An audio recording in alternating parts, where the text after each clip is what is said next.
How does a player walk onto the international stage, break 5 world records in a single game, and still end up watching from the bench just days later? Because that's exactly what just happened with Team USA. And the deeper you look into it, the less it makes sense. This wasn't a normal debut. This wasn't just a good performance. Caitlin Clark stepped into her first senior national team game and completely rewrote the record books. The pace, the vision, the scoring, the control of the offense, it wasn't just dominant, it was historic. The kind of performance that usually locks a player into a permanent role instantly. The kind of night that makes coaches stop experimenting and start building everything around that one player. But instead of that happening, something else did. Suddenly, rotations started shifting. Minutes started disappearing. The ball wasn't always in her hands.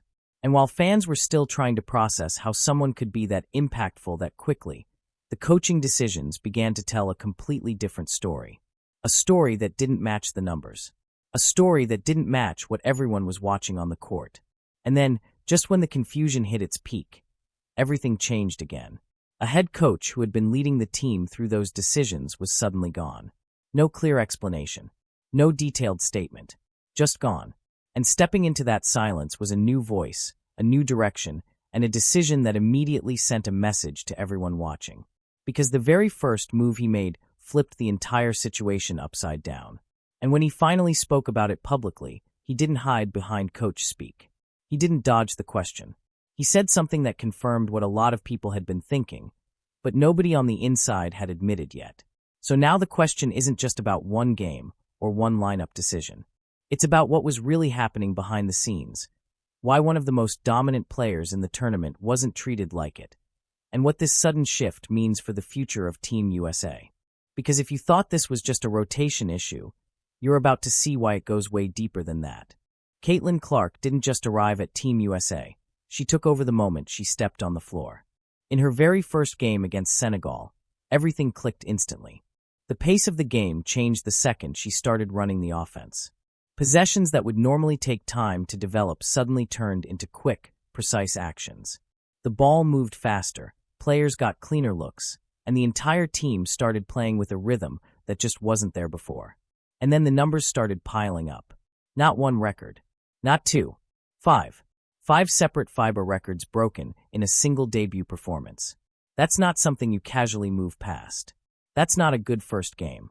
That's the kind of performance that forces an entire coaching staff to rethink everything. Because when one player is clearly elevating every part of your offense like that, the decision usually becomes simple. Put the ball in her hands and let everything run through her. And it wasn't just scoring. That's the part people get wrong when they look at Clark. Yes, she can score from anywhere on the floor. Yes, she can hit shots that most players wouldn't even attempt. But what made that game historic wasn't just the points, it was the control. She was reading defenses before they were set, finding passing lanes that didn't look open until the ball was already there, creating opportunities for teammates who suddenly looked more comfortable, more confident, more effective. The offense didn't just improve, it transformed. You could see it in real time. Players cutting harder, transition opportunities opening up, defenders scrambling just to keep up with the speed of the game. It looked like a team that had already figured itself out. And when a player does that in her first appearance, the expectation is clear. That player becomes the centerpiece. That player starts. That player runs the system. But that's not what happened. Instead of building on that performance, something shifted almost immediately. And what came next didn't just surprise fans, it confused them.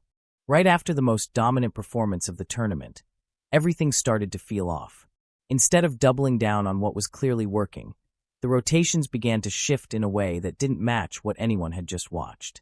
Caitlin Clark, the player who had just controlled the entire game, suddenly wasn't being used the same way. The ball wasn't always in her hands. The pace slowed down, and at times, she wasn't even on the floor during key stretches. Not because she was struggling, not because she was in foul trouble, not because of any visible issue at all. It was just the plan. Cara Lawson began leaning into a philosophy that sounded good on the surface. Every player deserves minutes. Every player deserves a chance to contribute. This is Team USA, after all, a roster filled with elite talent from top to bottom. The idea of sharing the spotlight makes sense in theory. But in practice, it started creating a disconnect. Because when you have a player who just proved she can elevate the entire system, treating her like just another piece instead of the central engine changes everything. And that's exactly what started happening. Instead of running the offense through Clark, possessions began flowing through different setups. Slower sets, more half-court actions, less of the fast-paced read-and-react style that had just overwhelmed Senegal. And you could see the difference immediately. The rhythm wasn't the same. The spacing felt tighter. The ball didn't move with that same sharp, intentional energy. It wasn't terrible basketball, but it wasn't the version of Team USA that had just looked unstoppable days earlier. And the most confusing part? Nothing publicly explained it. When reporters started asking questions, simple, direct questions about Clark's role, about whether she would be the starting point guard, about how the offense would be structured, the answers never really came. Instead, the conversation kept circling back to team balance, to shared responsibility, to making sure everyone got their opportunity. Which, again, sounds reasonable until you remember what had just happened. 5 records, 1 game, complete control. And yet somehow, that performance didn't translate into a clear role. That's when fans started paying closer attention. Because this wasn't just one odd decision. It was starting to look like a pattern. At first, it looked like a one-off decision. Maybe the coaching staff was experimenting. Maybe they were trying different combinations early in the tournament. That happens all the time in international play.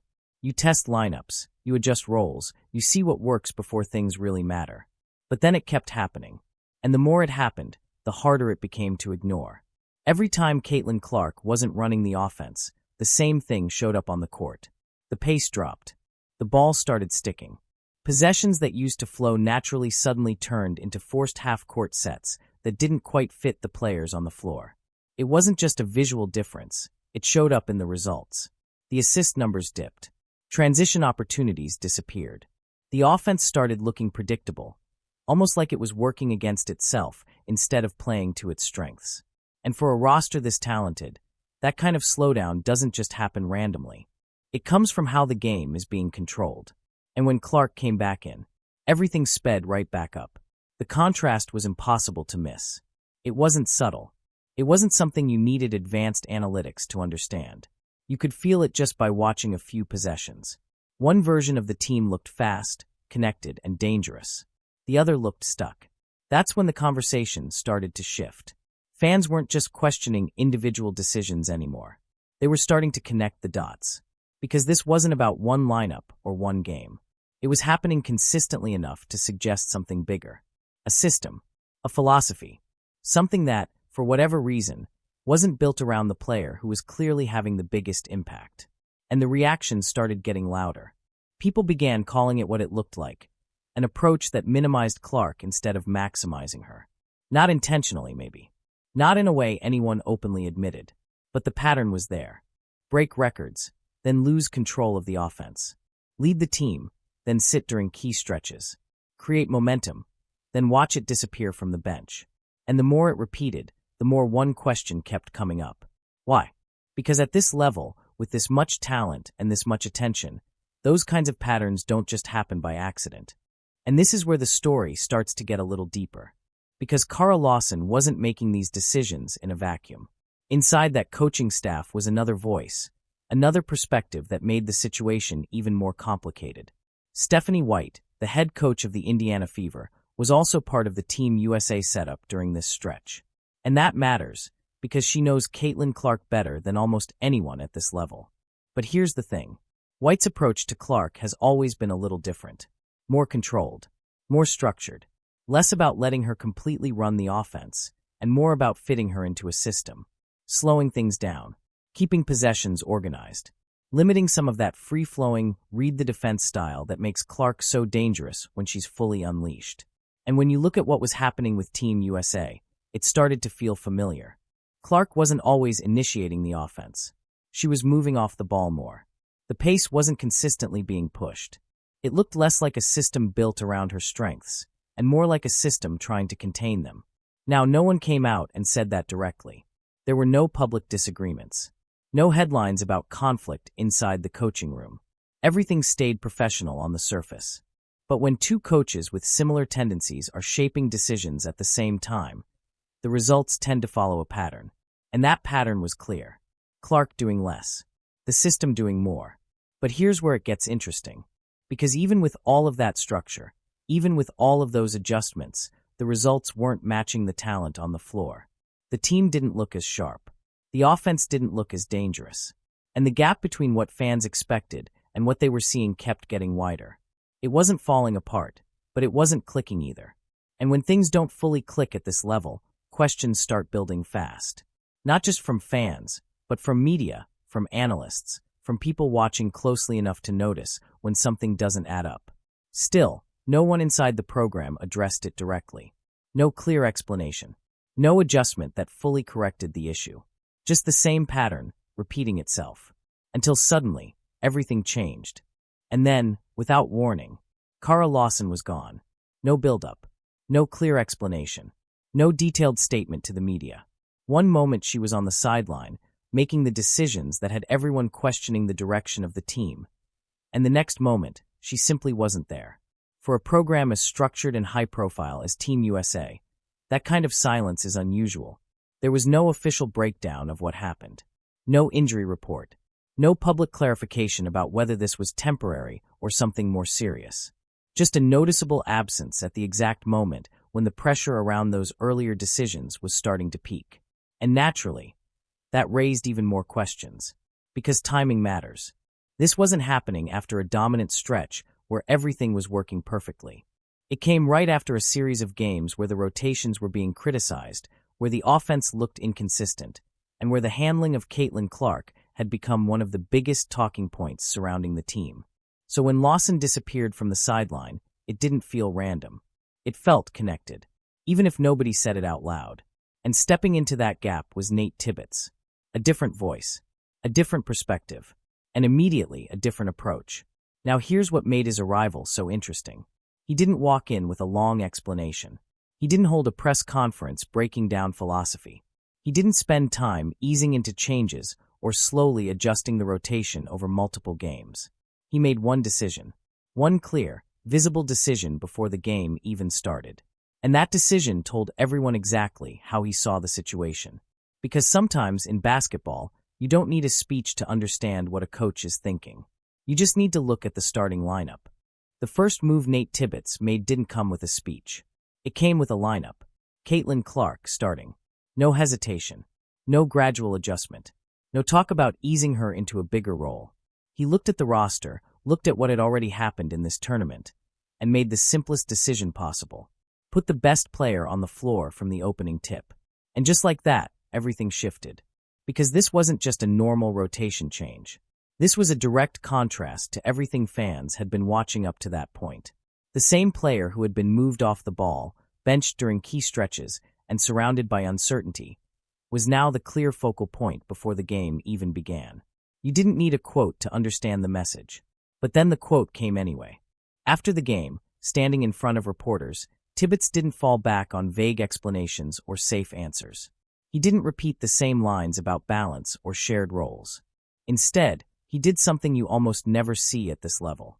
He acknowledged it, plain and direct. The previous approach wasn't working. And more importantly, not starting Clark earlier?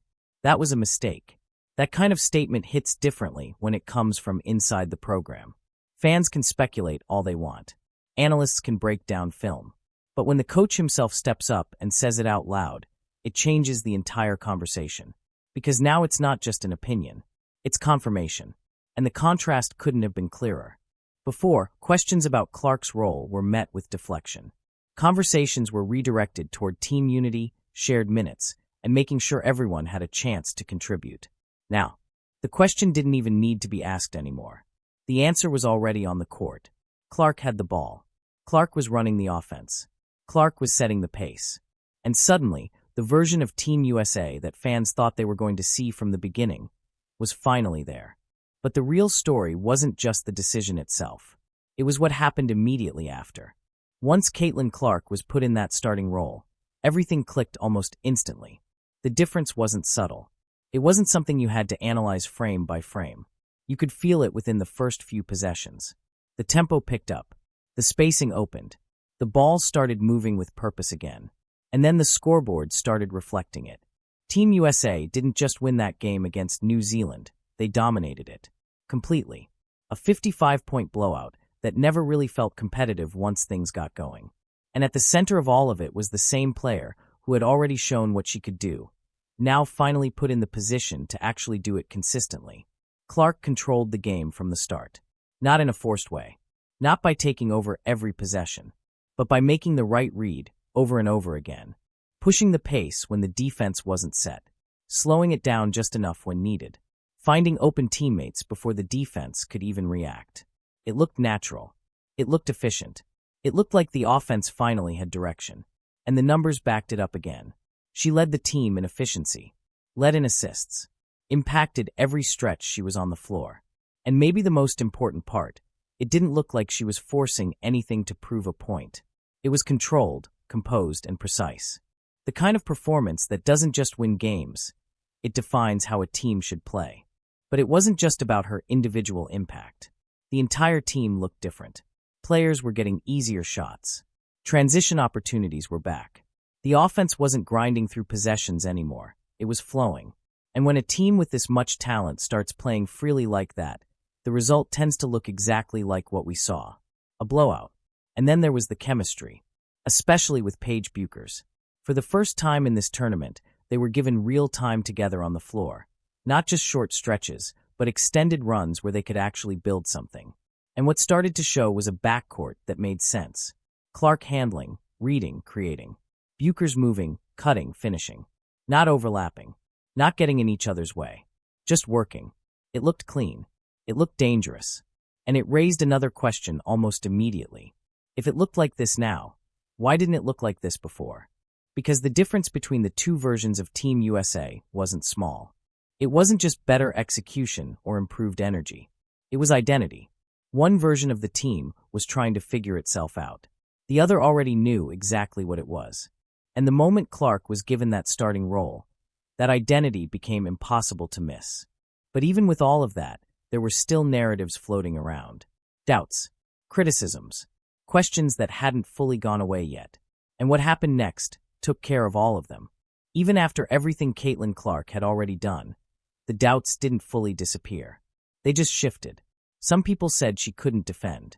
That at this level, against stronger and faster competition, she would be targeted. That teams would expose her on that end of the floor. But when you actually watched the game, that story didn't hold up. She wasn't just holding her own, she was making plays. Reading passing lanes, getting her hands on the ball, turning defense into instant offense. And those weren't empty stats either. They directly led to points on the other end. Quick transitions. Easy finishes. Momentum swings. That's not a weakness. That's impact. Then there was the she's just a shooter narrative. The idea that all she does is pull up from deep and live behind the three-point line. And sure, she can hit those shots. Everyone knows that. But what people weren't saying was where most of her production was actually coming from. Inside the arc. Mid-range shots. Drives into the paint. Finishing through contact. Drawing defenders in and forcing them to make impossible decisions. Because once she gets into the lane, it's not just about scoring anymore. It's about what comes next. The kick-out pass. The extra rotation. The breakdown of the entire defense. She wasn't hiding on the perimeter. She was attacking. And then there's the one that falls apart the fastest when you look at the numbers. The volume scorer label. The idea that she puts up big numbers just because she takes more shots than everyone else. But the efficiency tells a completely different story. She wasn't just producing more, she was producing better. More points per possession. Better decision-making. Cleaner execution. And at the same time, she was leading the team in assists. So it's not like she was dominating the ball just to score. She was creating, setting up teammates, making the entire offense more effective. And then you get to the number that really changes everything. Plus minus. Across the entire tournament, not just Team USA, but every team, every player, Clark was at the top. When she was on the floor, her team was outscoring opponents more than anyone else in the field. That's not hype. That's measurable impact. And she was doing all of this while still coming off an injury, while dealing with an illness during the tournament, while not even fully at her peak physically yet. Which makes it even more difficult to explain what happened earlier. Because this wasn't a player struggling to find her place. This was the most impactful player in the entire tournament, being treated like just another option. And now, with everything laid out clearly, the conversation shifts one more time. Because this isn't just about proving people wrong anymore. It's about what happens next. So now we're left with a situation that's hard to ignore. You have one version of Team USA that tried to balance everything. Spread the minutes. Share the spotlight. Keep the system controlled and structured. And the result never fully clicked. Then you have another version that made one simple adjustment. Put the ball in Caitlin Clark's hands from the start, and suddenly everything looked the way it was supposed to. Faster, cleaner, more dangerous, and backed by results that speak for themselves. A historic debut. A 55-point blowout. The highest impact numbers in the entire tournament. That's not a coincidence. That's a direction. So now the real question isn't about what happened earlier. It's about what Team USA does moving forward. Does Nate Tibbetts stay in control and continue building around what clearly works? Or does Kara Lawson return and bring the system back to what it was before? Because those are two completely different paths. And with the World Cup coming, with the next phase of international play right around the corner, that decision is going to define what this team becomes. But here's the part that makes this moment feel bigger than just one tournament.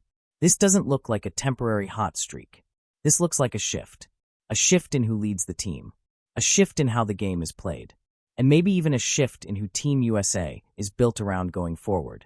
Because right now, whether people want to admit it or not, Caitlin Clark isn't just part of this team anymore. She's the center of it. Now I want to hear from you. Do you think Nate Tibbetts should be the permanent head coach after what we just saw? Or should Kara Lawson come back and try to reset everything? Drop your take in the comments.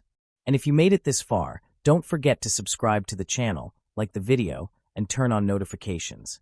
This channel is breaking down the biggest stories in basketball with real analysis, real context, and no shortcuts. And the next one is coming sooner than you think. Stay locked in.